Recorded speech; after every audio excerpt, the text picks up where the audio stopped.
Yeah, it's nice. You're still drinking that, Trev? I can see you through the glass. Can you really? That's hard. What do you mean still? This is my 15th bottle. I was going to say, you must be drinking that since about 5 days now, isn't it? I think you should stop. Oh look, you've gone all funny, your head's gone all funny. Hello everyone. I'm joking, it's not. Hello everyone. He's lovely though. This is Trevor's been very hard at work consuming Ingrid for the last a bit rude, isn't it? It is, it could be if you have that kind of mind. Anyway, I hope you enjoyed her as much as Trevor obviously is over the last few days. Totally cool. But listen, because we are who we are, Trev, who are we? What do we do? Live telly. Oh, that's right. It's TV, isn't it? What we do. Oh, I've got a problem. Well, I think I'm going to burp. are you really? Is that Ingrid? Excuse me. I'll tell you, got no. Oh, Sue's drumming. Listen, oh, is that still there? That was weeks ago, Trev.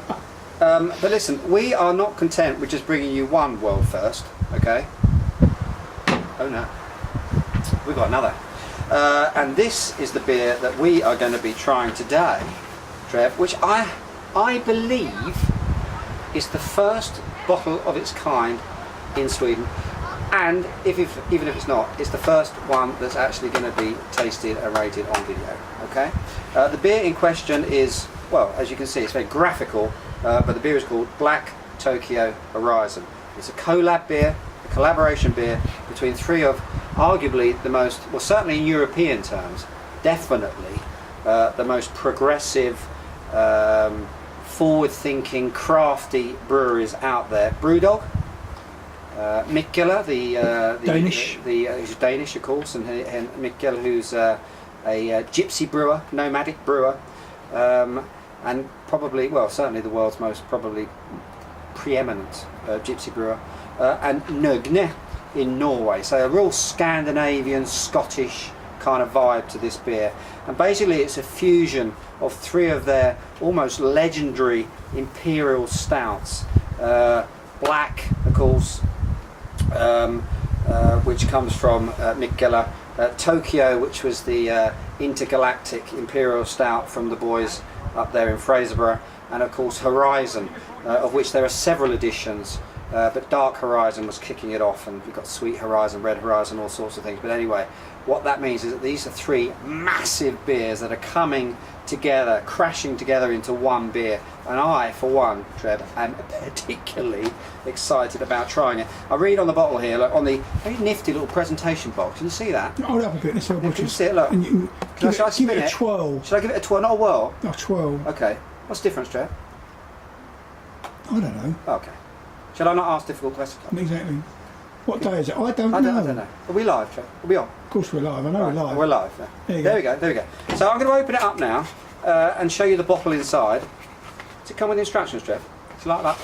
Like a manual. It's like, I'll put that there. So here's the bottle.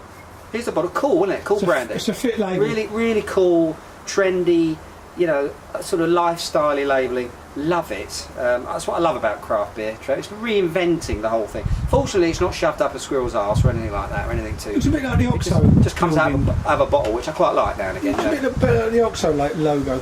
OXO? What OXO as a kid? Like Because I'm looking from a distance through the viewfinder. Yeah, with the thing. Yeah. Now, I'll tell you what I'm going to do. I'm going to read the back text here, because it's always a good laugh with BrewDog. Although this one's actually fairly sort of tame, but it's actually quite informative. I'm going to read it to you. This collaborative beer was created when the paths of Mikkeller, Nogne and BrewDog merged. It is an equal combination of ideas and inspiration extracted from each brewer's respective huge stouts, Black, Dark Horizon and Tokyo. Okay? Individually, these progressive beers were small strides in the journey to provoke change through creativity and innovation in the world of beer. You still with me, Trev? Yes. But when fused, a chorus of non-conformity emerges to venture down a path untravelled. Trev? Well, I'm getting teary-eyed. Well, I don't know about that. With loads of dark malts and prodigious hops, this ultimate imperial stout yields an aura of mystery and adventure. Inspiring imaginations and challenging convention and jaded orthodoxy. This is an unearthing. This is the Black Tokyo Horizon. Well, that's either extremely profound or a load of old bottle. Yeah, absolutely. I think you went overtime there, guys, with the PR stuff. Loved it. Very nice. Good, nice copywriting. Very, very good. It was such a sort of intro like that, Trev. This has got to be huge, isn't it? Well, this is what's going through my head. Have they overcooked themselves? Well, we'll see, won't we? We'll see. We'll open the little thingy bob there. But have they taken, like in all seriousness, have they taken these 3 separate stouts and chucked them together, or Now, what that have is they a done? good question. The answer I would suggest is no, because they brewed the beer at BrewDog. Okay, they brewed the beer at BrewDog. Right. So they've not actually sort of bought with them a suitcase full of their own beers and merged them all and just together. put them in the vat. Yeah. I think what they're saying there, and I think the text sort of kind of like it suggests is that they've taken the inspiration behind those beers, the characters, what they've learned from brewing them, and they've basically put them all together into one beer. Okay. So it's not pick and mix. You're going to find it's not like pick and mix. It's not like your Saturday sweets or anything like that. But I think what you're going to find keeps blowing away. I think what you're going to find is that there's elements, there's threads in each of those 3 beers, if you're familiar with them, that you might be able to pick out in them. You bought new glasses as well. My goodness, what? You bought new glasses. Well, this is posh glass. Oh, is that the posh glass? This is posh. Normal beer, normal glass. Looks aesthetically pleasing beside that bottle. I must be Don't you honest. think? I even noticed it. Look at that. And you know what heathen I am. Well, you see, well, exactly. I mean, if you notice these things, then hopefully other people do. Craft beer and beers like this, beers of intense character like this, put them into a decent glass. Don't just sip them out of a bottle, particularly this one, because you fall over. Put them into a bottle, let them see the light of day. They deserve it, absolutely. Now look at this. When it poured, it had a really kind of thick, frothy, oh boy type, well actually, it's mocha, isn't it? Sort of espresso, latte type head to it. That's died down fairly quickly. Chuck it over here. Yeah, Trev, you take that. That's died down fairly quickly. Not surprisingly, let's be honest, 17.2% alcohol, that's a bit of a How much? 17.2%. You're not drinking the whole of this bottle, Trev. No, I'm not. It is a bit of a head killer when it comes to beer. So let's give it a little whirl, shall we, Trev? Look at it, it looks like a black hole, doesn't it? It really does look menacing. It is black and all. It is black. It's good.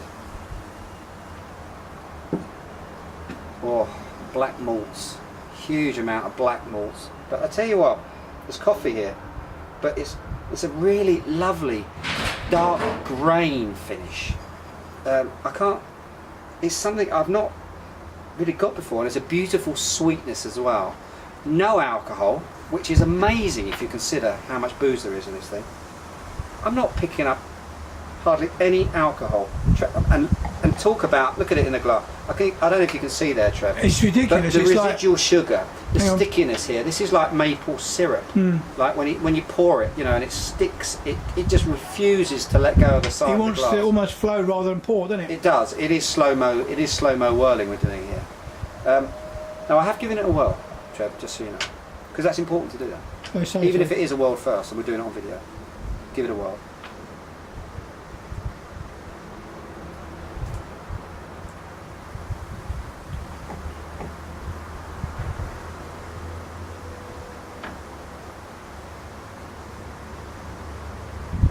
Go on then. Silence is not good for video, believe it or not. Is it? Despite facial expressions. I was trying to do contentment. it's a powerful pause or whatever they call it. It's sweet. It's intense. It is warming now so much I can't tell you. It's down by my feet already, and it's kind of like working its way back up again. It's like a wave of heat that actually runs through your body. It's like I've swallowed almost like a briquette from a barbecue. It's got this wonderful. What it hasn't got, can I tell you what it hasn't got, which surprises me? It's so smooth. It's so incredibly smooth, it's like glass. And I suppose I was expecting, with those combination of that very, very hot sort of lead, that we were going to get this aggressive kind of almost, really rough kick in the larynx. Kick in the teeth. But I'm not getting that. What I'm getting is a beautifully balanced, very smooth, sophisticated imperial stout. It's already, at this age, brand new, spanking out the bottle. It's already got elegance to it that you normally get through aging. It's arrived in the bottle straight away. And that is incredibly impressive. There's no carbonation at all. This is absolutely still.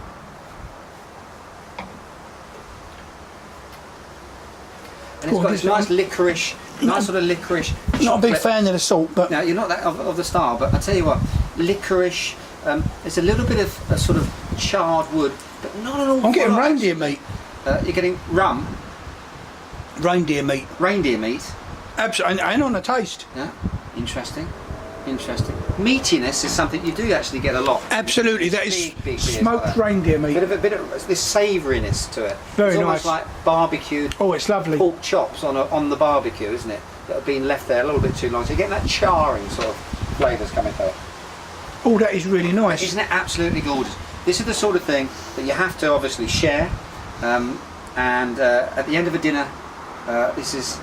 You're liking the beers now that we're... Oh, this is really out, good. Isn't it stunning? The mouthfeel is unbelievable. There's elegance there, isn't there? It's not brutal in any way whatsoever. Pretty clever when you think you've got these three minds coming together like this that can produce such a balanced beer.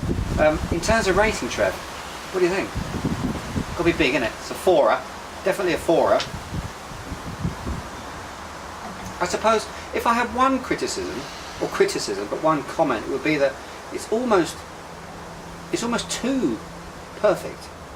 Does that make sense? No.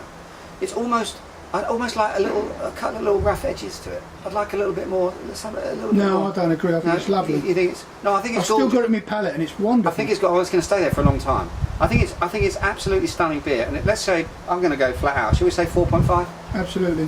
4.5. I'm going to give this out of 5. What about info? When's it come into the system? Did you say, have you put it in? Good question, Trev. In terms of when this comes to the system below it is 90% of the time of filming now. It is 90% certain that a limited amount of bottles, it's about 1,300 and something bottles, 90 bottles I think, may come to the system below it from November the 1st. We are so far ahead of the curve on this one, Trev. It's just silly. But there's going to be, it's almost certain that we're going to get a very limited amount of bottles of these. But I'll tell you what we can do. We can actually throw up a little link to an article that I wrote about on the blog, and you can check it out there. I'm stunned at how much that's impressed me, because I don't like stouts and porters, and I don't like anything But like there's that. an elegance to this It's one. just wonderful. It's an elegance, there's a sweetness that reminds me very much of the Horizon series, actually, I have to say. And it really is such a balanced, rounded beer. Absolutely It's stunning. flipping delicious, mate. Gorgeous, isn't it? So there we go. I think that's certainly one of the first video ratings ever of Black Tokyo Horizon. Fantastic stuff. Basically, if you see it, if you get a chance to buy it, just do it. Do you have any idea how much it's going to cost? I bet it's right expensive. No, it's not. Well, I say it's not, but I mean it's going to be about 130, 140 grand, something like that, per bottle. I mean, absolutely worth it. It's a once in a lifetime experience. Cheers, everyone, and beers.